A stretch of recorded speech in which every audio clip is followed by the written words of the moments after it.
Lara Croft hit the Game Boy Advance like a Gretchen Wilson song. Shooting pistols, humping walls, jumping through fires. Hey, who knew Lara was a country fan? It's Tomb Raider, the prophecy, y'all!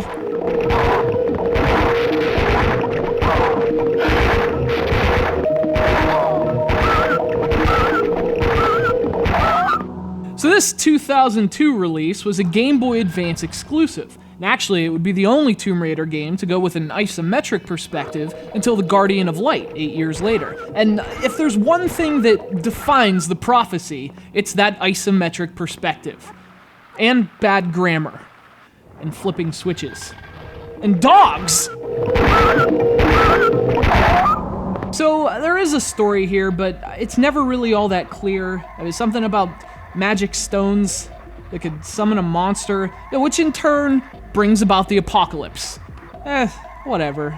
People are always so worried about the apocalypse. Who cares? We're overdue for a good plague anyway. A mild apocalypse would suffice. But no, there's Lara Croft, freaking overachiever.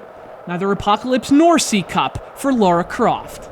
So the game has a kind of old school flair to it, which I really like, and it suits Tomb Raider well in this particular application. So there's plenty of platforming and puzzle solving and shimmying across ledges, and at least in theory, it works great on the GBA. But the problem with this game is really twofold. One, the perspective doesn't always work, and two, the gameplay never evolves.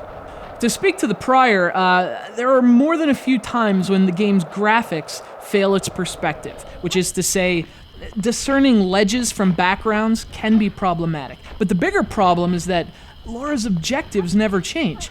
From beginning to end, it's just flip switch, find door, disable trap, find door, shoot dogs. It all works perfectly fine and is actually good fun at first, but it gets repetitive really fast.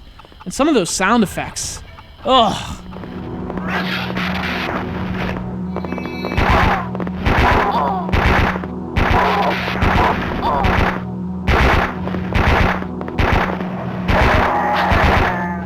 This is a classic example of a game that, it starts off with some fun ideas, everything's going fine, you wait for it to take that next step, and it never does. It never changes gear. And technically, you could definitely get to your destination that way, but you're gonna be in the same lane the whole time, and someone's probably gonna give you the finger. That's Tomb Raider, the prophecy. It's the gaming equivalent of a good-looking mom who sadly drives a minivan.